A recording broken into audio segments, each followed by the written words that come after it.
Oh gosh. Hello, good evening, everyone. Welcome to the Artist Blueprint.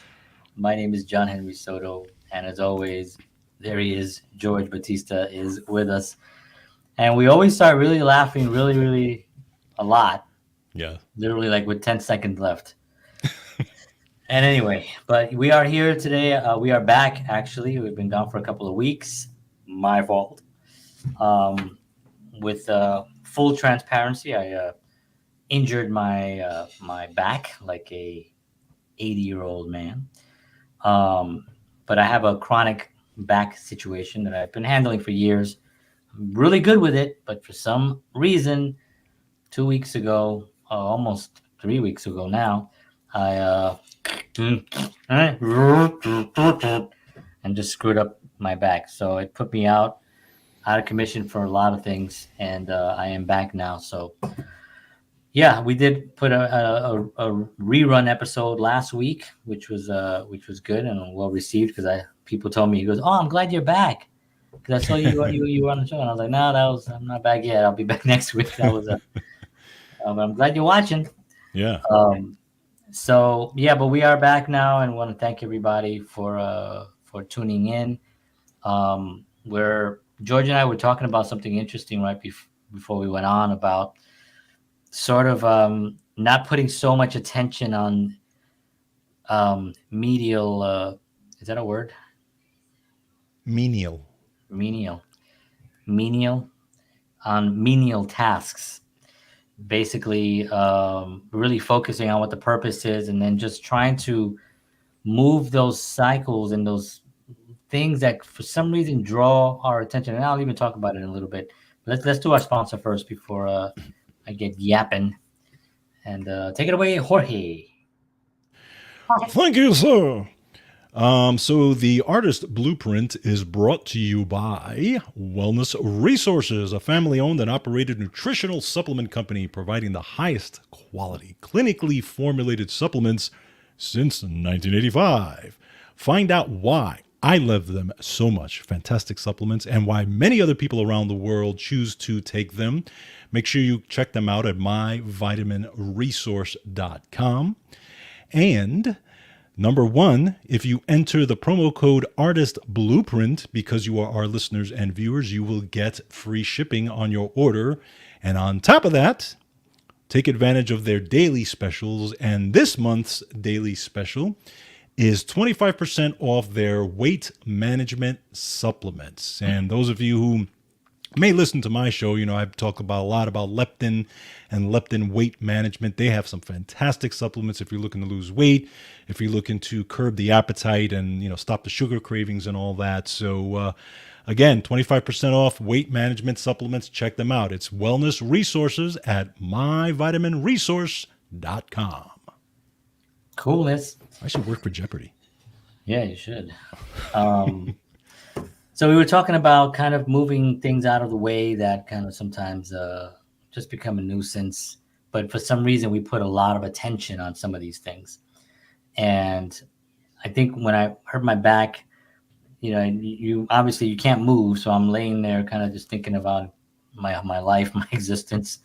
To sad music, and I would start thinking about how grateful I am that I actually do have a body that can move around, and that there's, we get older and it gets harder to move around, and not to be depressing, but that is a fact of life, and you're trying to do the most you possibly can with the time that you have available, that you're functioning and that your body can move well, and I have that ability other than this little back thing, which I'm going to doctors and I'll be fine. But it's one of those, and one of the things I talked about was about, which is kind of a silly thing, but like socks, like like matching socks, and I Yeah. used to have different types of socks, and you wash them and then you got to match your socks, and it was such a tedious thing, and I just thought, why do I do that? Who cares about my socks?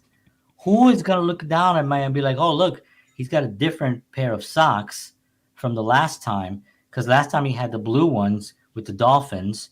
Now he has the orange ones with the pumpkins on it. Wow, genre, that would be more extreme. And that you would have to match. But who cared about what kind of socks?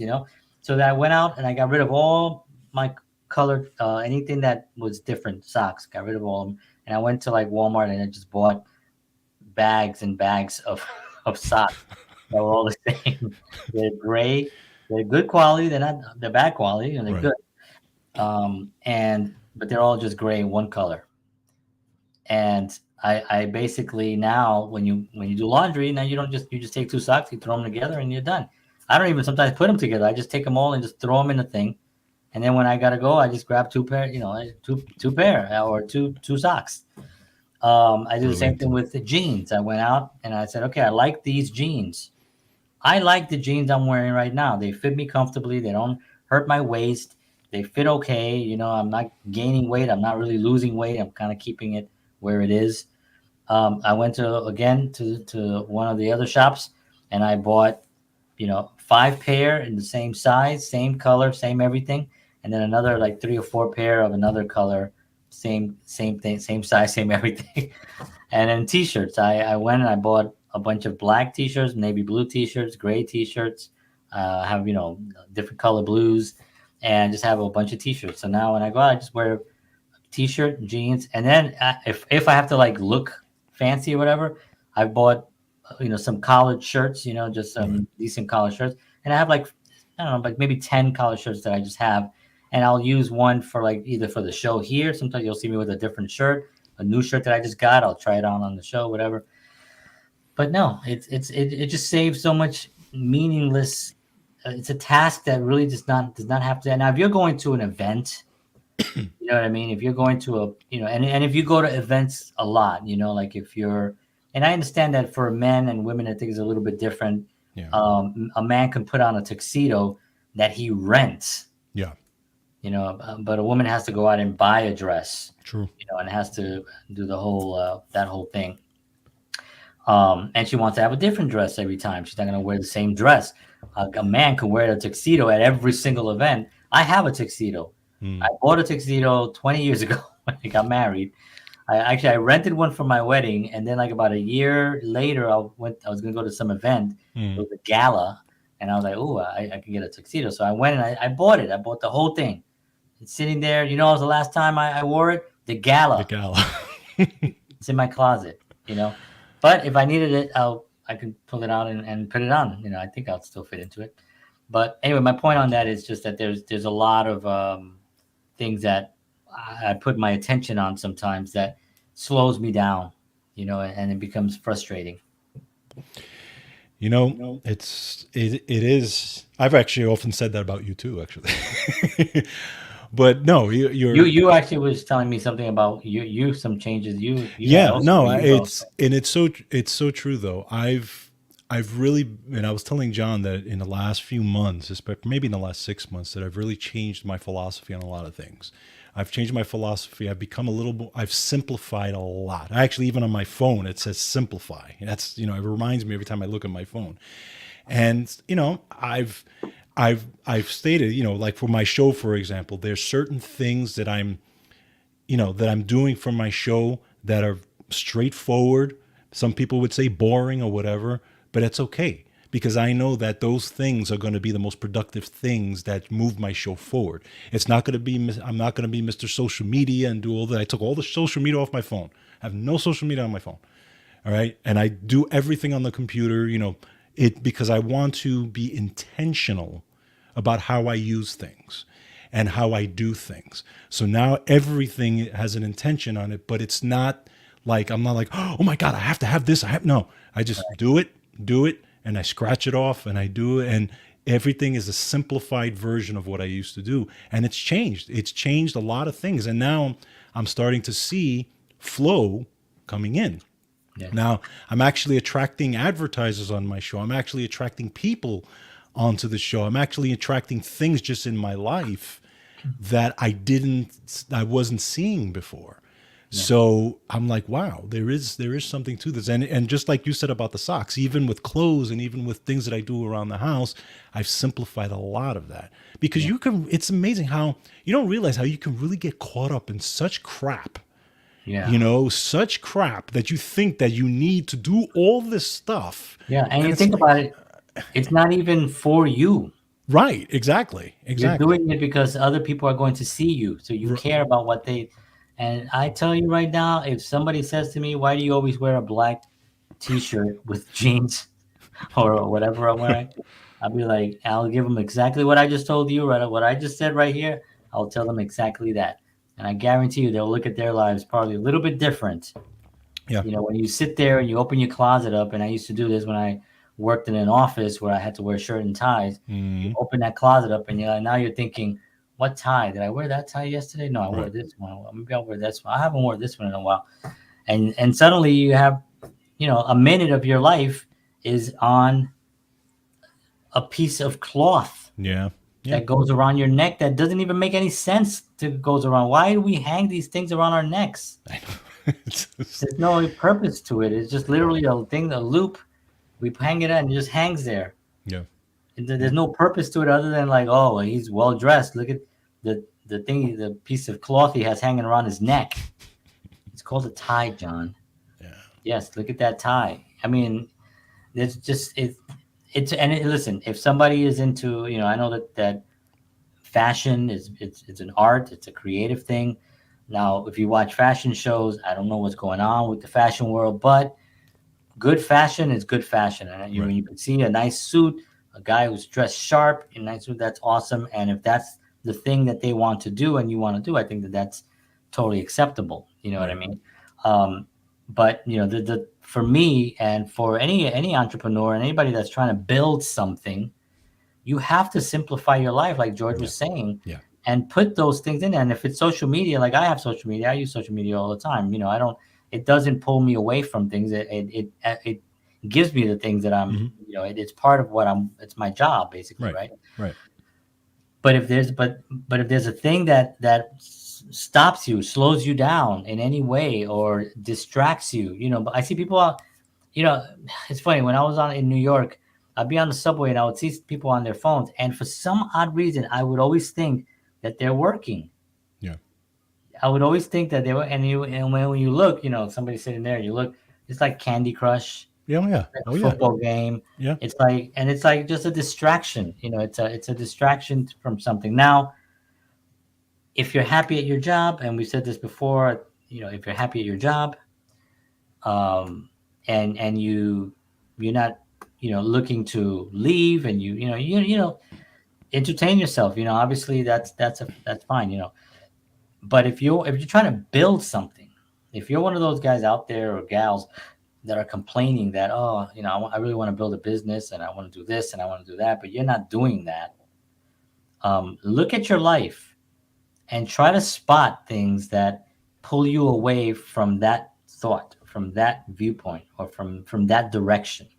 So as soon as you're going in that direction, think about what is it that is pulling you into whatever it is, Candy Crush, or watching TV at night, or just being tired. Why are you tired? Are you not getting enough sleep? Are you taking, we proper? Do you need supplements? Do you need to exercise more? Do you need to change your diet? Those kinds of things you have to look at, because that is going to affect you. That will affect you, and it's sad. It's interesting. I heard somebody say, and I never thought about this. They said that technology as a whole, it could be any type of technology, was really supposed to make our lives easier and was supposed to make productivity better. That was the idea behind technology, right? But really, Yeah. if you think about it, it doesn't. Because the more technology actually it distracts you, the less actually creativity you have. And the less Well, it can affect your productivity and creativity. I have found now that, because I've even simplified what I watch, okay, and how much I watch and these things. And I've found that when I'm alone with my thoughts, when I'm actually bored, when I'm actually out there and my phone's in my pocket or my phone's in my house or whatever, I find myself becoming more creative, musically, business wise, I find myself coming up with ideas that I wouldn't have had if I would have been constantly distracted, because my mind was so Right. used to being distracted from Netflix, being distracted on the social media, being distracted on the, and my mind is actually, it's forcing itself now to actually come up with creative solutions. And that was one of the things I talked about on my show about, one of the ideas I had, and you and I have talked about this as well, is the going for the walk. Going for the walk, but putting Yeah. the phone away and going for the walk and looking and going around, right? And doing that whole thing. Yeah. Yeah. And Absolutely. doing that on a regular basis to get your mind back Yeah. You moving and stimulate thinking and your. stimulating and the eyeballs moving and all this, right? It stimulates the creativity. And I have found in the again, for me personally, in the time that I've been doing that, it's been a huge difference in my creativity. Yeah, yeah, yeah, yeah. I mean, that's definitely a tool that I utilized all the time, especially when I was in New York. I love walking. And Hmm. walking was very therapeutic for me in New York. There is a chapter on that in the book Problems of Work, Mm, which is a Scientology book, and you know he talks about that and why it actually works. And when you go out, like if you're frustrated, if you're at a job and people say that all the time. It's almost like part of the culture now anyway. Go take right, a walk. right, Go take a walk, right. because it does work. Yeah. It does destimulate Yes. a person from wherever they're sitting, and it gets them to extrovert a little bit and look out and be able to take breaths and kind of just gather their thoughts again. And Right. the social media part of it, and technology in general. Like I love technology. I'm a technology nerd when it comes to things. But here's the thing, and what you said is on point, because the reason that it's not helping, it's because those that have the most money can utilize those technologies to sell, to distract, to confuse Right. at some point, to argue, to share political views, Right. to share religious views, to share whatever and just constant distraction. Yes. And then the goal is to sell, Right. right? Because that is what, if you look at all these platforms, they're all just trying to make money. So the more you're on the platform, the more you're likely to buy something Right. from those Right. platforms. Um, Now, if you go the other way and you say, well, I can actually pay for ads to promote my business, you know, that's you're utilizing the technology in the proper way. Right. Same thing Exactly. with the same thing with the car. The car was invented, and then somebody decided, let's use a car to rob a bank, and then we can get away faster. Right. And it's like, Right. okay, well, somebody's using technology, that technological advancement and But yeah, vehicles. but there's a difference between, and this is my kind of like where I kind of go to, is there the difference between manipulated by the technology and actually being in control of the technology. And this is where I'm kind of falling into, right? I've done that for health for a long time.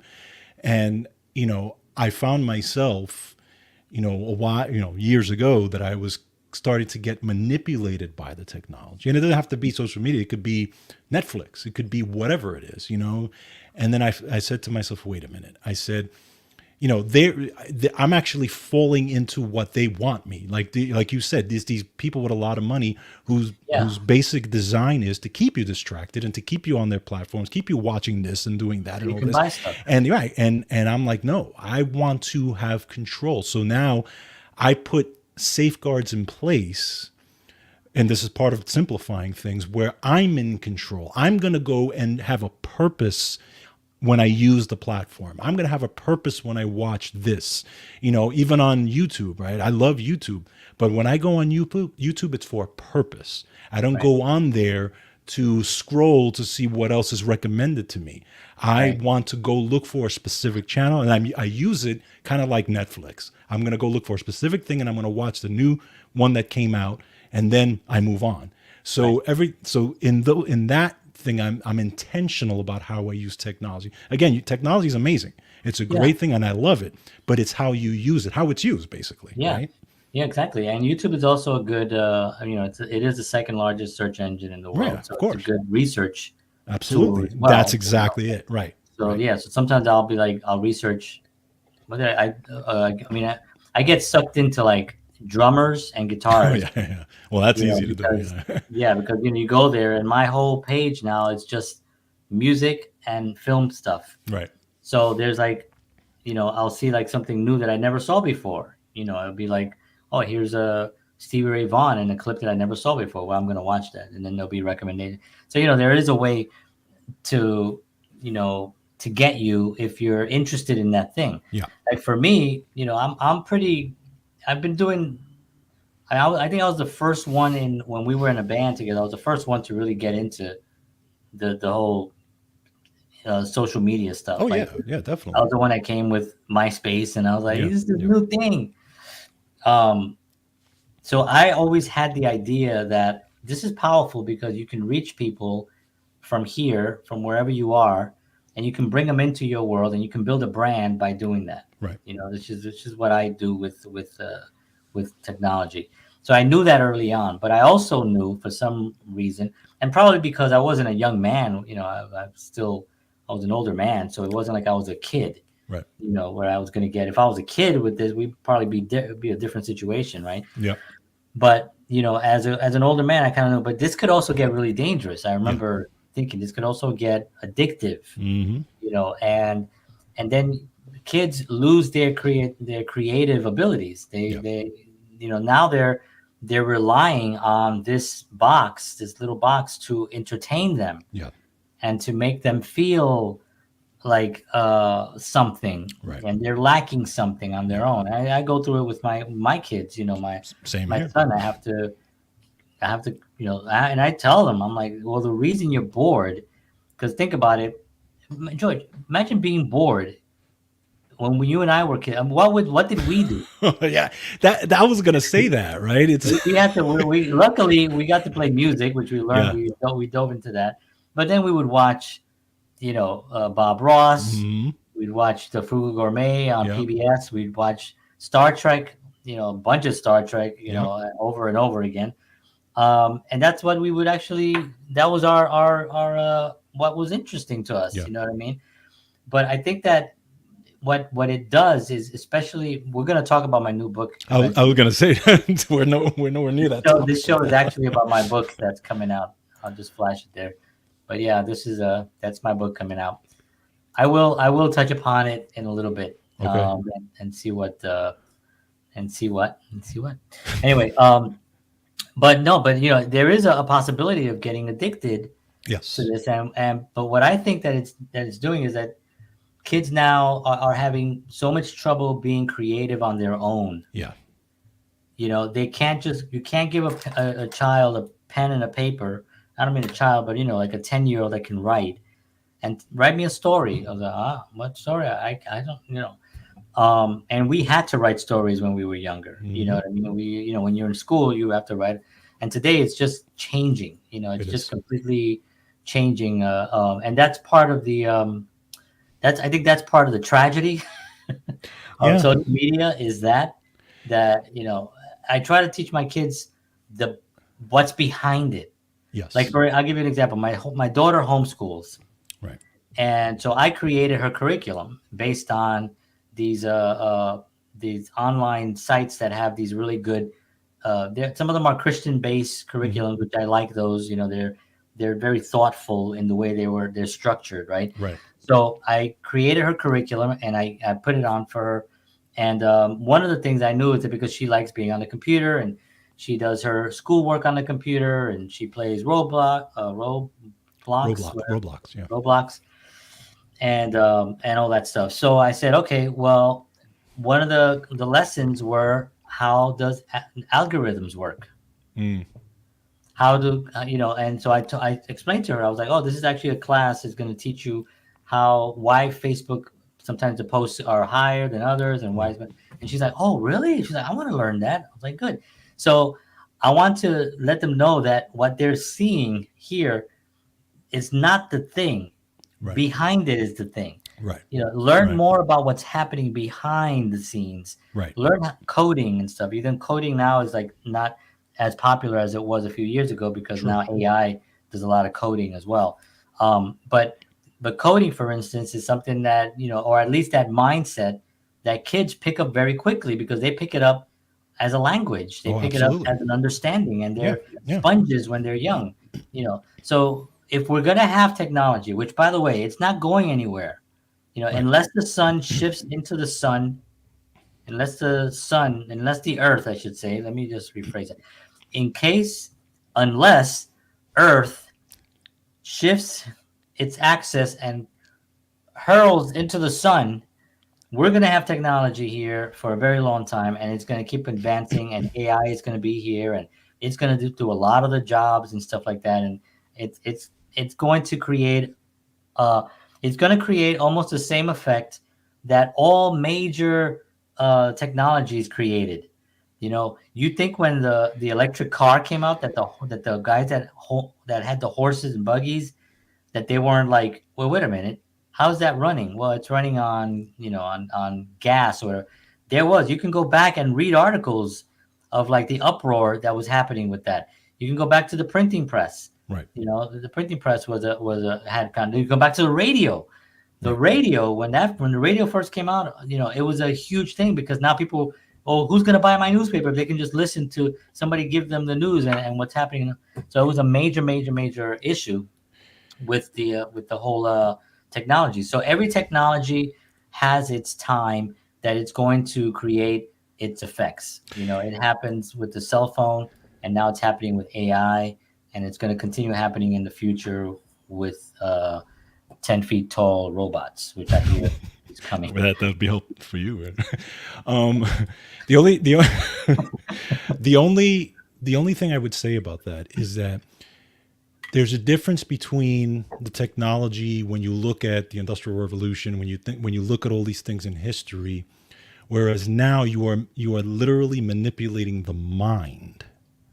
Whereas back then, okay, Newspapers were yes, run but yes, by but it's a big difference. It's now everybody has a newspaper on their phone. true. There's a big difference between having a newspaper constantly in front of you for 7 hours than True. going to get a newspaper and reading it once and putting it away. That's Okay. true. Well, Kids now, I think, and again, technology is a great thing. I'm not saying anything about that. I'm just looking at both sides of it. And I'm saying that there's the fear for me and others that the technology with this generation now that's growing up is going to be more reliant on distraction and technology and mind manipulation and less on creativity. yes. Okay, we're going to have less of a creative generation moving forward Well, in we the already next. do. Well, yeah, I mean it is happening, but We I'm saying already that do. you're seeing it. I mean, we're literally watching it in front of our eyes right now, right? Yeah. Our kids now are growing up into that, okay? Because you and I grew up in a time where we had to figure out what we were going to do when we were bored.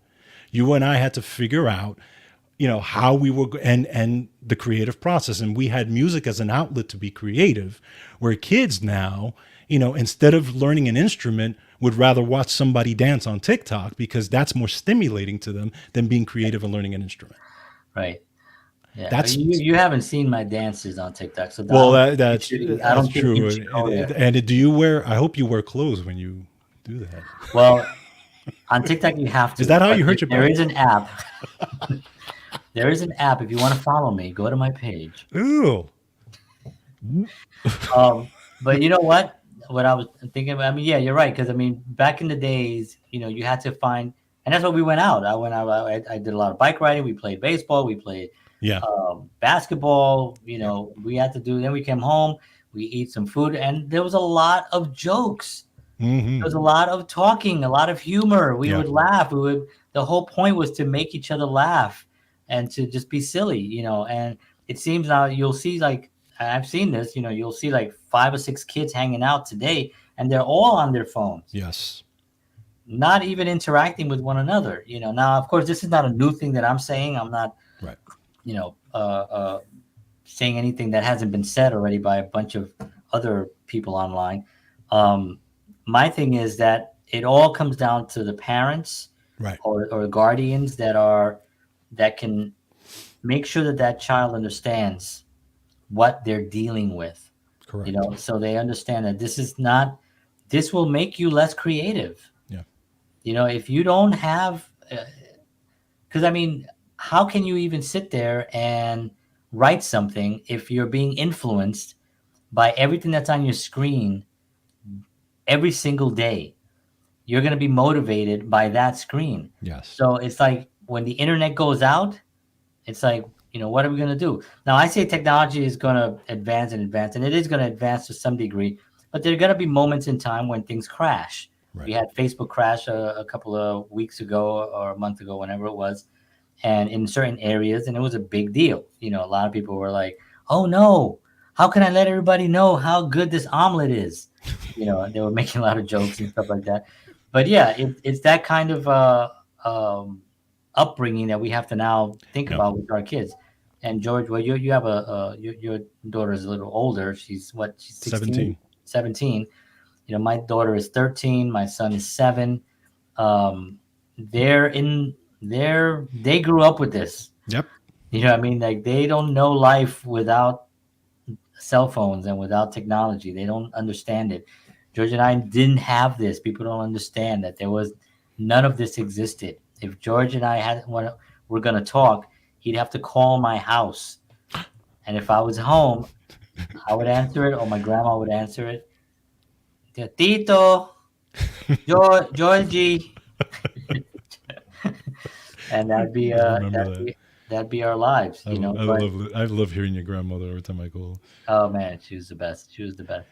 Um, But yeah, it was just a different time. We also got to spend a lot of time playing music and being more Yes. creative, which Yes. I think is also, I hope to God that, that people are being influenced also by the apps musically, because there are a lot of things that you can do, Right. you could learn how to play. I mean, geez, you could learn how to play anything if you want to learn how to play it. You can get a PhD on freaking YouTube. And again, it goes back to what I was saying, is being intentional and using it Yeah. for these types of things. I mean, even for me on the health side of stuff, I've learned so through the years how much I've learned watching certain doctors on YouTube's and different debates on nutrition and health. And this Yeah. one said this and this one. Great stuff. I would sit there and take notes on this stuff because, I mean, I just, I love that stuff. But Yeah. So I mean, well, anyway, let's. but John wrote a book, by the way. Yeah. And John's writing a book. Yeah, but this is how the Artist Blueprint show goes. Yes. We get passionate about stuff and we talk about things because we want to bring value to the audience and give Different people something perspectives, that different perspectives as well. And I want them to let us know what you guys are thinking. Are we full of crap? Are we legitimate? Whatever it is. I think it's important for us to have these conversations. Agreed. So I wrote a book, and I've been working on something for a long time, and always kind of just I don't know. I don't know if it was discouraged because I was so, I felt bad about anything, or I was just thinking that I couldn't do it, but I just didn't know how to frame it, and I was trying to figure out way too many things that didn't need to be figured out, which is what we talked about earlier about removing the what did I say earlier before, the menial tasks, removing them and being able to create more towards the goal. Right. So after I hurt my back, I was like, okay, I'm going to start jumping in this again. And I had it already almost all done, but there was a few things that I wanted to clean up on it. And I wanted to add a couple of stories, personal stories about acting. So I'll just give you a quick background. So I started acting very late in my life. Like almost like everything I've done in my life has been kind of late in my life. So I started acting because George and I were in a band, and I was interested in getting involved in film. And so I found an acting coach via Craigslist. Wow. Craigslist. And I got to meet this wonderful, wonderful woman named Ruth Cullerman. She was a professor in England, and she moved here. She was living on the Upper West Side near Lincoln Center, and she only took 5 students per year, and she wanted to meet with me. And she had three, and only takes five. So she called me in, and I went again. I had no background in film. The only thing I had was music. I just played music on stage and stuff like that. But you have the guitar to hide behind, sort of. Yeah. So this was a little bit more of one of those daring moments for me. And so that experience brought me to Ruth Kellerman, where she worked with me for about a year, where then I started auditioning after a year, where then I started booking a bunch of stuff like within like a couple of years. And then I got interested in behind the scenes. Um, I wrote a script, and I shot it. I cast it. I shot it. A friend of mine edited it, put it into festivals. It did really well. I did another one. I did another one. I did another one. I did another one. And what that's given me is it's sort of given me like a bit of a bachelor's degree. Not a master's yet, because I want to do some more features. Um, but it has given me enough information that I know that I can help someone. Right. And so talking to my business partner for JHS talent management, he was saying, you should put something together with the knowledge that you have, but for beginners, someone that just decides, you know what, I want to go into acting. I think I can do it. I really do think I can do it. But where do I start? Well, you can start with my book. So this is the artist blueprint for the beginning actor. And this book is really for those, and I wrote on there, for those who always felt they could act if they had some guidance. Well, the blueprint is that I put that together for y'all. So it has in it literally everything that you need if you want to become an actor, like where to go, how to get headshots, how to audition, where to get auditions, um, casting calls, like where to actually see casting calls, how to operate your career as a business, and I even give examples of, like, I know we're talking about social media and stuff, but like the use of social media, the positive use of social media. And I tell a story there about how I met someone on a simple tweet, and he was a legendary singer songwriter. And from that tweet, I got to actually meet him in person and help him promote his book via social media. And then he gave me an acknowledgement in his book. I've had lunches and dinners with him, um, and he's seen my film as well, and he really enjoys my work because of a simple tweet. So I talk about that in the book. I also give you, networking is on social media is different than networking when you go to a networking event, right? Because you walk into a place and networking. I've been to those too, especially in New York for actors. You go to a networking event for actors and filmmakers and stuff, and you go in there and you meet other filmmakers. They're working on a film. Hey, I have a role. I mean, maybe that you want to read for it. Sounds good. Hey, I'm casting this, whatever. But on social media, it's very, very different, but it can be very, very powerful if you do it correctly. But there's a science to it that I've learned from others that I've learned from, and from just myself applying it and being successful at meeting people and then engaging with them and then providing something for them, Right. and not asking something for them. That's like a big factor of it. And so I go through steps on all of that. And then there's a lot of other things like proper audition etiquette. There's other things in there that talk about finding the right role. Also, you have to also know what you can be cast at, and be really, the most important thing is that you have to be honest with yourself. Mm-hmm. You have to look at yourself and say, like, I looked at me, I know I'm not going to be the leading man. I'm not going to be George Clooney. I know that, so I figure, okay, well, I could be the next door neighbor. I could be the Kramer guy. I could George be Costanza. the George Costanza guy. You know what I mean? I know I can do those roles, Right. and that's what I was pulling in. That's what I would get. I would get those kinds of roles, Now because I'm a writer, I wrote my own script, and I put myself as the lead in it because I can do that. So that's another thing that I talk about in the book is about taking responsibility for your own work, putting out your own work. And I do a whole thing on that, on how to, break down like what, the from the initial thought of what you want to write about, or maybe somebody else is writing it and you're shooting it, whatever it is, from that initial all the way down to where you're going to submit it, and how you can submit it and where you can go to submit, and what are the costs, because there is a cost. I also talk in the book about costs of things, because everyone is like, we're living in a time. I think not so much. Well, it depends who you're talking to, but there are moments where people are like, "Oh, how much is that?" That's where they get you. Right. Right. Listen, if you want anything successful in your life, you got to pay something. You got to pay to learn from people. That's right. You got to pay. George and I pay for this StreamYard. We pay for this. We pay for, we sometimes pay for the advertising. Yep. We pay to keep the lights on. I paid for this mic.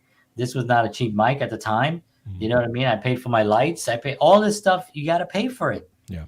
But it's much easier if you put down a budget for specifically what you want to do. Let's say you want to do a podcast. Okay. On the podcast, you're going to have a budget. Yeah. And you're going to think about all the items that you need to have a budget, to have a podcast. And you write it down in there. If you want to shoot a short film, okay, here is all the things that you need for, financially to think about, right? And then you, depending on where you are in the world, right, you look and see what's the cost, right? It may be cheaper to rent a church here in Nashville because there's a million churches. This is the Bible Belt, right? So we have churches like lined streets here, right? So you may be able to go in and rent for cheaper than it is to go to Manhattan in New York and try to rent a space in there, right? So wherever you are, you have to kind of adjust the cost. Now, things that you buy on Amazon is whatever it is, right? But you need to budget those things out and just realize that the money that you're spending is not wasted money. Right. It's an investment. So never look at anything like you have to buy something. No, you have to invest in something. You have to invest in your career. You want to be an actor? Well, this book is going to take you step by step through it. And at the end, you're either going to do it or you're not going to do it, because the book can only take you so far. It's just like anything on social media, right? You get so many gurus on there. It's like, I made $500 million in 30 days and I didn't even leave my bed, and people are like, wow, how did you do it? So they buy the course and then you get all this material, I mean, I don't do that, but I've in the past, and I've heard people, they buy these big courses and then, well, now you got to read the course. Now you got to do it. Yep. But then they have another upsell. Well, let's say you don't want to go through all this stuff and you don't want to get you don't want to have to do all that work. Well, you can pay us and we'll do those things for you, Right. and then you pay a little bit extra. And sometimes it could be $500. Sometimes it can be $10,000, and I know people who've paid $25,000 to get in on a business that's going to run. And then all you have to do is kind of maintain and keep the plates up, just keep spinning the plates, but they'll put the plates up there. They'll balance them for you. They'll spin them for you. And then all you do is just keep them balancing. And then that costs money. Right. So just know that with anything, it's going to cost a little bit of something. But the main reason I wrote the book, and I have a couple of things here that I wrote down just to go over why. Por qué. So the book for me is it's sort of a healing for me. It's sort of like a reflecting on my last whatever that I've been doing this for 16, maybe 17 years that I've been doing this. The frustration that I've had, the anger that I've had, the failures, a lot of failures, and then the successes, So I wanted to kind of document it because I get the feeling that sometimes people out there feel that this is for the other guy. And I used to think that, like growing up where I grew up, there weren't a lot of people getting out of the South Bronx thinking that they're going to become a blues guitarist. Right. or be in a rock band or make movies or stuff like that. It wasn't part of that. Um, but I can honestly say anybody, no matter what your circumstances are, you can make it. You Yep. can, if you decide that you want this and you want to actually be a performer, and maybe you don't want to be an actor, maybe you want to be a filmmaker.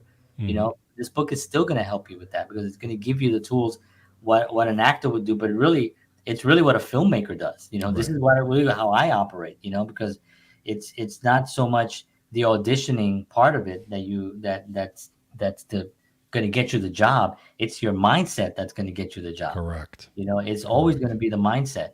So this book will help you with that. But I wrote it because I really felt that there's somebody out there, that could hear me and be like, well, that little Puerto Rican dude is able to do the things he's doing now. And if you look at my board here of the stuff that I got going on, it's going to be epic. If that little freaking little Puerto, why am I insulting myself so much?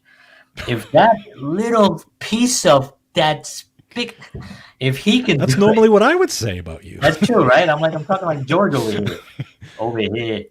So if I can do it, trust me, I know it. But this is why I want to write the book too, because I also want to make connections with those individuals that are looking like and saying, man, I know I can be an actor. I know I can do it. I just need some kind of guidance. I know where to go. Well, this is part of the reason why I wanted to write it. And if you buy the book, you also get put into a private Facebook group. And that group is where I'm going to be doing once a month. I'll be doing live Q&As on there, and I'll be posting a lot of stuff on there. And then it's a community. I want to build a community of new actors, new people that are helping each other. And if somebody's already been an actor for a while and they've had success and they're filmmakers and they want to get the book and be part of the group as well, that's awesome, because then they can help those actors as well. It's not all about me helping. It's I want everybody, to help. So Martin Scorsese, Spielberg, Tarantino, if you guys, please buy the book, join my group, and the group dynamic is always an important thing when it comes to the creative process, because it can really talk someone off a ledge, Right. Because sometimes you just don't feel it. True. I've been on auditions where I leave there and I'm literally shaking. I'm shaking and I'm breathing weird because I was so nervous and I blew it so badly and it was so embarrassing. Right. That I leave there and I'm shaking. How do you come back from that? Well, you can do it. Yeah. One, I use humor. I laugh my ass off in the elevator going like, damn, that sucked. And I just kind of like kept trying to like just make it where I can feel. It's okay to feel. Right. You don't have to, I don't want to lose the feeling of that. I still have the feeling. I didn't lose it, but I can control it. I can understand it and I could have it, But that's one of the reasons why I wanted to write the book, is to be able to put a community together that can help each other create art, The other reason is, which I already talked about, inspire others. And this reason is more of, I think I talked about most of these things already in my one spiel. I had these all broken down. I blew it, but anyway, inspiring others, creating meaning and purpose, building connection and empathy, and empowering yourself, empowering like me, because I feel that I could really, empower myself to help others by doing this. I think it will really help. Not only think, I know that it will help me be able to help more people. Right.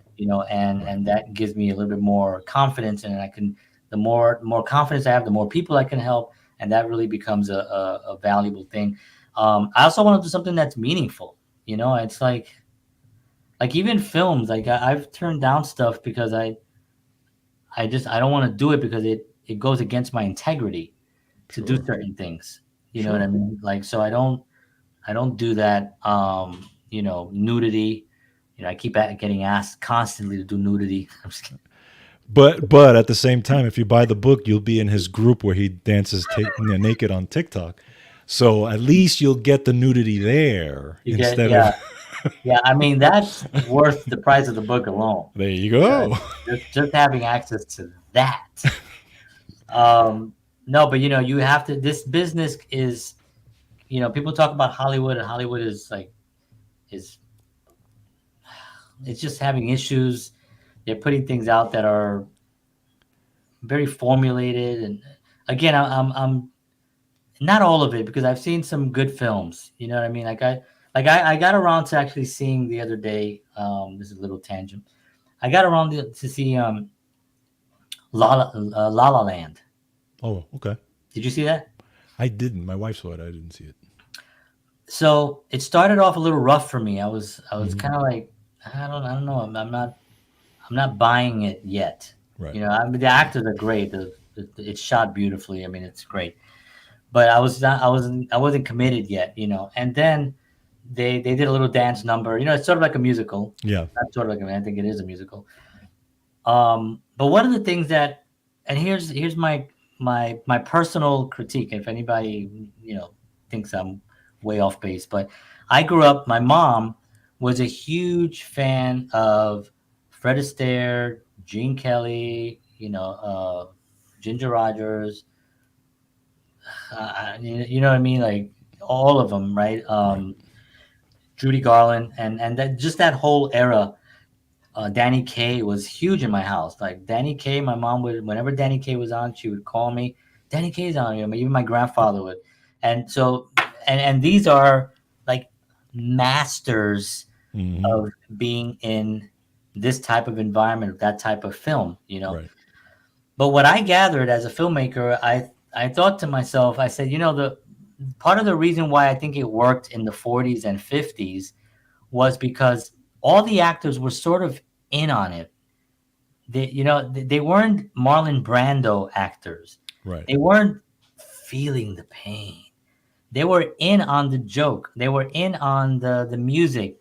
Yes. Suddenly Fred Astaire meets Ginger Rogers for the first time, and suddenly they're like, "Heaven, Right. I'm in heaven," Right. and they're all doing the same dance steps and everything. And it's sort of like comical to think about, but they pull it off because everybody is in on it. Everybody is playing the game at that level. Yeah. And Yeah. with La La Land, which I actually enjoyed, I mean, I did enjoy it. I love the performances, but what I felt was that there was so much real pain in there. It Hmm. really, it was almost like and as an act, it's about actors in New York and a musician, and an actor and a musician. I mean, all the things that fills my soul was in this film.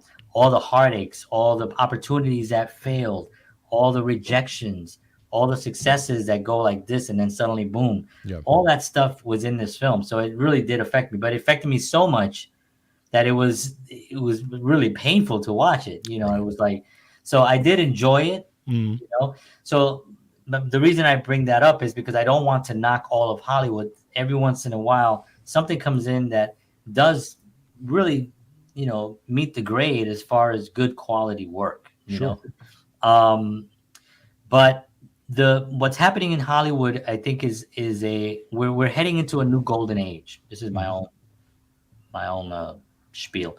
We're heading into a golden age right now, and I think it's because the large studios have lost their momentum and their money, Yep. basically. Right. It costs a lot of money to make some of these big budget films, and now with technology, again, we're going back to technology. Technology, I can make a film that looks pretty Hollywood-ish. Right. I mean, it looks pretty good. I have equipment that I can make a film that people are going to look at and be like, wow. And not my last film. My last film looked like horrible in comparison to the stuff that I can make now. Right. You know what I mean? Like that film I made with one camera, and it was definitely just a labor of love. But there is opportunities to make films good quality. So Hollywood has lost the ability to be that. Hmm. Before you needed film, and film needed to be developed, and Yep. it was like it could cost you like $10,000 to develop a film. Nobody had that money. Now some of these iPhones, there's competitions with just iPhones making films. Now they Right. have attachments for the iPhone that's different lenses Yeah. that Yeah. can capture all that. You know what I mean? So you can really, really do a lot. You can do a lot. And what's happening is that storytelling is now going to be thought about again. Storytelling is what runs everything. It's all about story. Everything's about story. My book is about story. This show is about the story of two Puerto Ricans from the Bronx that got into music and health and fitness and decided to do a show. Everything is a story, and you're bringing people in.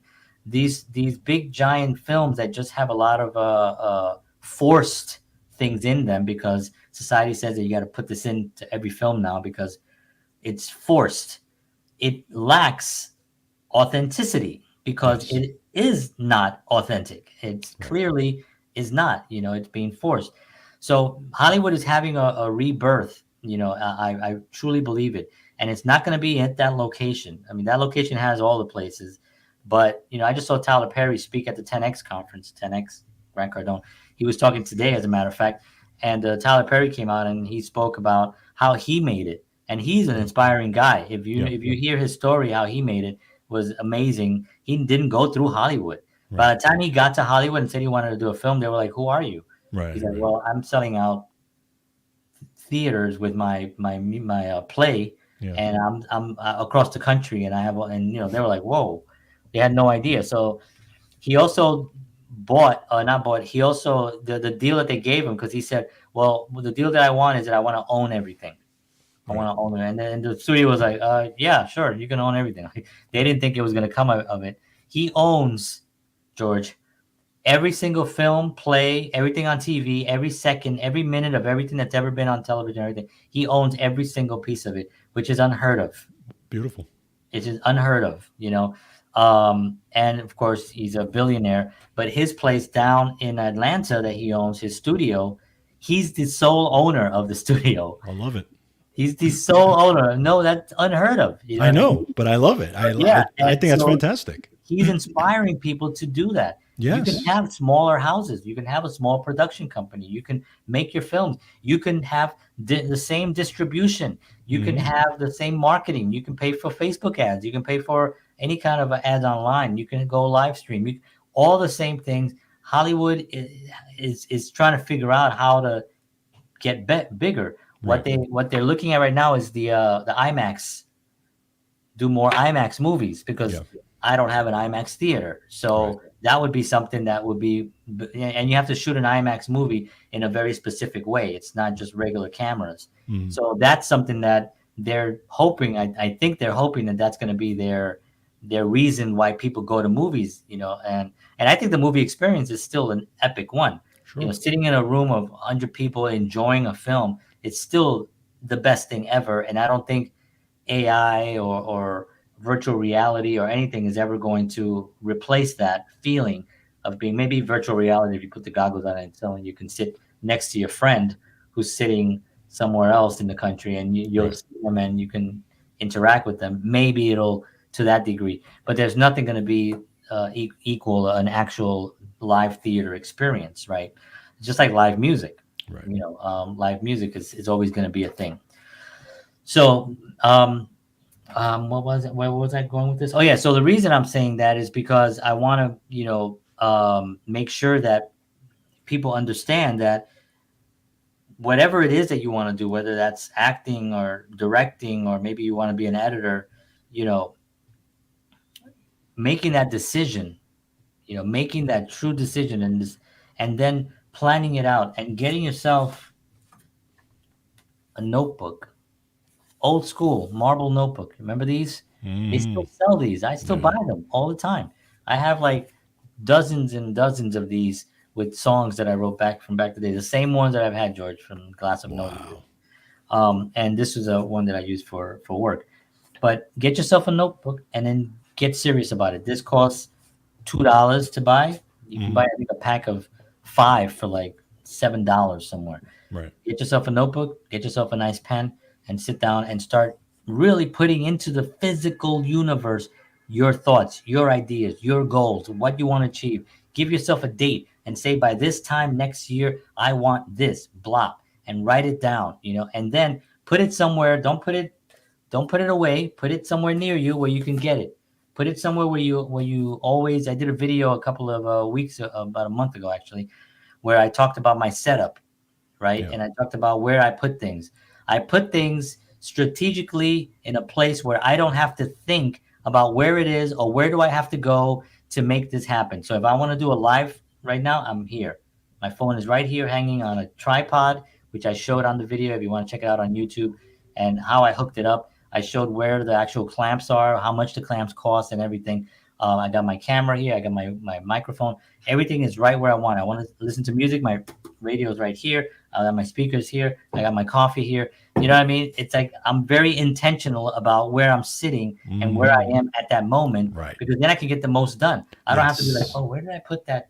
Where did I put that notebook? You know, put it where you are going to get it. I also put things in the kitchen because I spend a lot of time in the kitchen. And in the kitchen, I have a whole setup, which I also went through in the video, and you can see what I did in the video, where I hook up my tablet, my phone, my coffee machine. Everything is right there where I can actually quickly just go to work. I also use these cards that I talked about, these little Yeah. index cards, these yellow cards. It's pretty cool. Yeah. Right. And I have those in the kitchen. So every once in a while, I get an idea. I write down the whole thing and I write it right there in the kitchen. I put it there. I do what I'm doing. Then I grab it and bring it to here and I put it on my board, which I also showed here, which has all my different cards that I'm working on. I pull them out. I take them with me to meetings and I put them right back in there again, so I know where they are. Right. Be intentional. Yes. You want to make it happen, you have to make it happen. The book is going to give you all the tools, right? This book will give you all the tools. It'll show you where to go, what websites to go to, how to create, where to even find a headshot person, how to make a reel. All that stuff is in this book. But I'm going to tell you something. That book is not going to do it if you don't make the decision and you decide, you know what? I'm going to get that book. I'm going to join the group. I'm going to talk to John. I'm going to ask him some questions and I'm going to get started. And it doesn't have to be like in a month. It doesn't have to be like in 2 months. You can say, I'm going to get the book today. And in a year from now, I'm going to go on my first audition. Right. That gives you a whole year to find an acting coach or a class, get headshots, and really get comfortable with reading with someone, do workshops, go to workshops, and really put yourself into work mode and then get to work. And that's really my piece of advice for y'all today. And thank you. No, absolutely 100%. And just my 2 cents on it. I think that the book actually comes out at the perfect time, because just like you said about Hollywood, right? Hollywood is a different place now, and Hollywood has actually really shrank. It's very small now, but what's come out of that, the independent scene and all that stuff, is actually becoming very, very huge, which is great, because people now, especially the beginning actors, the beginning directors, or actors who also want to direct like yourself and stuff like that, can take that book and automatically go to work, even just with the equipment that they have. Yeah. Versus like 30 years ago, you couldn't do that because the technology wasn't there, right? Correct. So 30 years ago, you had to get your stuff and then you have to wait for this and maybe get called. And whereas now you can actually start doing things, even if you don't get an audition till a year from now on a bigger thing, you can do small stuff. Absolutely. You can do small independent stuff. You can do stuff your own that you wrote and directed and produced and stuff like that, because the technology is here already. Yeah. And you don't have to wait for that type of stuff. And this is where like your book is perfect for that, because you can inspire that young person just coming up saying, yeah, I could start this now. Yeah, absolutely. 100%. And it's not even just it's anywhere you are. It's not, Right. You don't have to be in New York. Right. You don't have to be in LA. Exactly. It's everywhere, because now you can self-tape and you can submit a self-tape to anywhere. Not even, you can submit to Canada. Yeah. We have PR companies that we use that are for some of our guests. They're up in Canada, and we have amazing artists coming up from it. So you can literally audition anywhere. And I will make this guarantee, which is probably an insane guarantee to make. If you make the decision, and whether you buy the book or not, but if you make the decision that you want to actually become an actor, and you sit down and you look at yourself in the mirror, and you tell your wife or your husband, your spouse, your partner, and you say, I want to try this. And if you do that, I will guarantee you that you will get work. I will guarantee you that you will get work, as insane as that sounds, because you can't guarantee anything. But if you put in that kind of work and that kind of discipline, and you put in that kind of commitment, you dedicate yourself and you say, I'm going to do this, and you decide, you get work. Because when I decided, I'd never been in front of the camera for anything. Maybe a video for, but nothing, and I was able to walk into auditions. I'm a short little guy, so you walk in. I'm not intimidated about being short, as and probably people probably think I would be or something, but I've never really have been that way. But I can observe going into a room and know that they know that I'm this little guy coming into this in here to audition. When they finally see him, yeah. When they see me, yeah, because the counter is usually this high. So I'm like, all you see is my hat.